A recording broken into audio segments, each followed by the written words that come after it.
वृश्चिक रास मार्गी झालेल्या गुरुचं सप्तम भावातून गोचर होत आहे। शनी महाराज तर चौथ्या भावातूनच जात आहे। त्याचबरोबर रवी सुद्धा आता चौथ्या भावातून गोचर करेल आणि मंगळाचं वक्री असून गोचर जे आहे ते अष्टम स्थानामध्ये आहे। वृश्चिक राशीच्या व्यक्तींसाठी ही जी ग्रहस्थिती आहे ना, ही व्यावसायिक क्षेत्रामध्ये नोकरीच्या ठिकाणी मोठे बदल घडवून आणणारी असते। गुरु जो आहे ना मित्रांनो, तो मार्गी आहे सप्तम स्थानात, त्यामुळे विवाह योग जो आहेत ते दृढ होतात। भागीदारीतून लाभ मिळण्याची पण शक्यता तयार होते। शनीचं गोचर जे आहे ना मित्रांनो, ते घरगुती जबाबदाऱ्या वाढवेल, मालमत्तेशी संबंधित निर्णय आणि मानसिक स्थिरतेवर तुमचा परिणाम करणार असेल।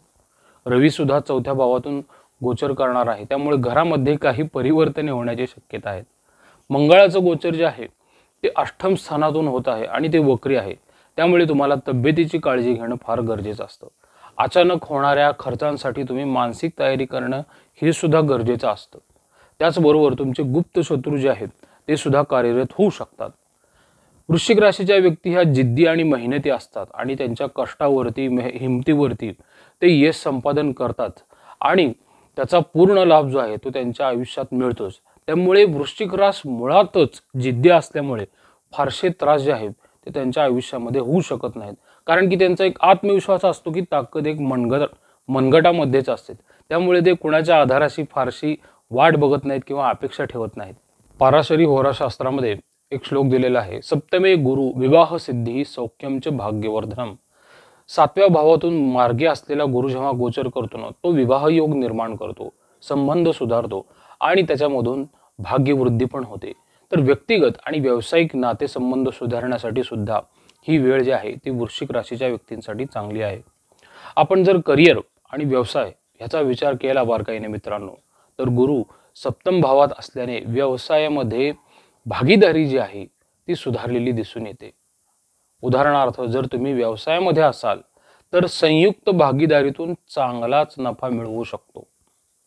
नोकरीत नवीन संधी निर्माण होतील आणि वरिष्ठांशी मात्र तुम्ही चांगले संबंध ठेवणे फार गरजेचे आहे। कुठेही वादाविवादी होणार नाही याची काळजी घ्यावी। सप्तमे गुरुणा लाभः मित्रतोषः च। सातव्या भावातील गुरु जो आहे तो संबंध सुधारतो आणि लाभही मिळवून देतो, पण मित्रांच्या मदतीनेही मिळवून देतो। व्यवसायात नवीन संधी स्वीकारा, भागीदारीचा पण फायदा घ्या।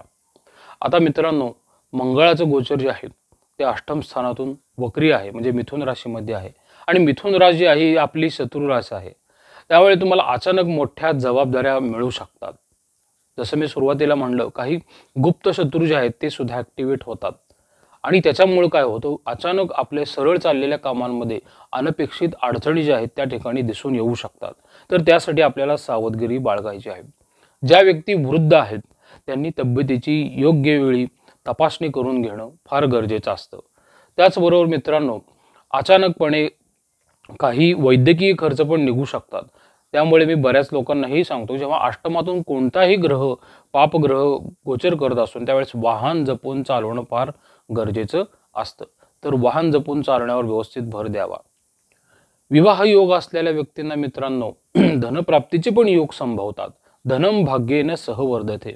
भाग्याचा आधार असेल ना तर धनवृद्धीही होत असते। त्यामुळे अचानक धनलाभ पण मिळतील, फक्त गुंतवणूक करताना काळजीपूर्वक गुंतवणूक करणं गरजेचं आहे। मित्रांनो, शनीचं तुम्हाला चौथं गोचर चालू आहे, तर मालवित्तविषयक तुम्ही निर्णय घ्यावेच। जर तुम्ही नवीन घर घेण्याचा विचार करत असाल ना तर फक्त योग्य नियोजन करा।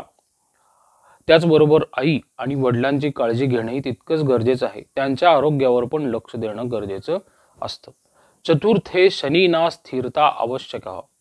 चौथ्या भावातील म्हणजे चतुर्थ भावातील शनी स्थैर्य आणि जबाबदारी वाढवत असतो आणि अचानक वाढवतो, कारण की मंगळ पण अष्टमातून गोचर करते। भावनांवरती मात्र नियंत्रण ठेवा। मालमत्तेशी निगडीत जे काही निर्णय असतील ना ते सावधतेने घ्या। वैवाहिक दाम्पत्यांसाठी हा काळ जो असतो ना तो प्रेमवृद्धी करणारा असतो। अविवाहित व्यक्तींसाठी विवाह योग प्रबळ सुरू झालेला आहे। सप्तमे गुरुणा दाम्पत्य सुखम। सातव्या भावातील गुरु वैवाहिक सुख देतोच। नवीन नातेसंबंध जपण्यासाठी सुद्धा हा काळ उत्तम आहे। सूर्य मित्रांनो चौथ्या भावातून गोचर करणार आहे। घरगुती वातावरणामध्ये थोडे चढ उतार होतात बघा। एक घरात काही मोठे बदल होतात, जसे की नवीन खरेदी होऊ शकते, मोठी होऊ शकते. वडिलांसोबत संवाद वाढवणे गरजेचे आहे. त्यांची मदत घेण्यासाठी मागे हटू नका किंवा अहंकार बाळगू नका. चतुर्थे सूर्य गृहे परिवर्तनम. चौथ्या भावातील रवी घरगुती वातावरणामध्ये बदल घडवतो. कुटुंबासोबत वेळ घालवा, शांतता राखा. मानसिक स्थैर्य आणि शरीर स्वास्थ्य पण महत्त्वाचे असते मित्रांनो. जे लोक वृद्ध आहेत ना, त्यांनी मानसिक स्वास्थ्य आणि शारीरिक स्वास्थ्यावरती फार भर दिला पाहिजे.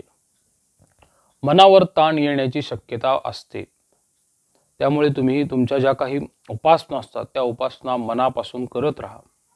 वातदोष आणि सांधेदुखीच्या समस्या जाणवू शकतात. आरोग्यम चतुर्थे शनीना प्रभावितम. चौथ्या भावातील शनी मानसिक आरोग्यावरच प्रभाव जास्त टाकत असतो. त्यामुळे मानसिक शांततेसाठी तुमच्या ज्या काही आध्यात्मिक उपासना असतात त्या तुम्ही करत राहाव्या, नित्य नियमाने करत राहाव्या, त्यात खंड पडू नये. वृश्चिक राशीसाठी संधी आणि परिवर्तन ह्या दोन्हीची ही वेळ आहे. व्यवसायात भागीदारी फायदेशीर ठरेल आणि जबाबदारीचे नवे योग येतील. आर्थिक स्थिती बाबतीत दीर्घकालीन गुंतवणूकच फायदेशीर आहे. अचानक धन लाभाची पण शक्यता इथं तयार झालेली आहेच. वैवाहिक जीवन तर सुधारणार आहेच. घरगुती जबाबदाऱ्या पण वाढणार आहेत. आरोग्याच्या बाबतीत मानसिक आरोग्यासाठी नित्य उपासना करणे गरजेचे आहे आणि कुटुंबाच्या आरोग्यावर मात्र लक्ष द्यावे, कारण अचानक काही ना काहीतरी वैद्यकीय खर्च निघू शकतात. ही वेळ नातेसंबंध आणि करिअरमध्ये मोठे बदल घडवणारी आहे. धैर्याने आणि समजूतदारपणे पुढे चला. यश तुमच्या दाराशी उभेच राहतं.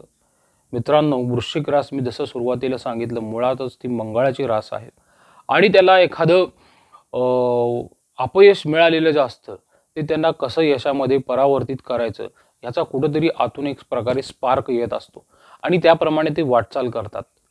वृश्चिकेचा मंगळ जो आहे मित्रांनो, हा काही जणांच्या पत्रिकेमध्ये पराक्रम स्थानात जर असेल मूळ कुंडलीत, तर त्यांना कुठल्याही गोचरीच्या त्रास देणाऱ्या ग्रहमानांची काळजी करण्याचीच गरज नाहीये, कारण की मूळ कुंडलीमध्येच एक प्रकारचा राजयोग तयार होत आहे. आणि हा सुद्धा मित्रांनो लग्नेश अष्टम स्थानामध्ये वक्री आहे. तो सुद्धा एक प्रकारचा राजयोग असतो.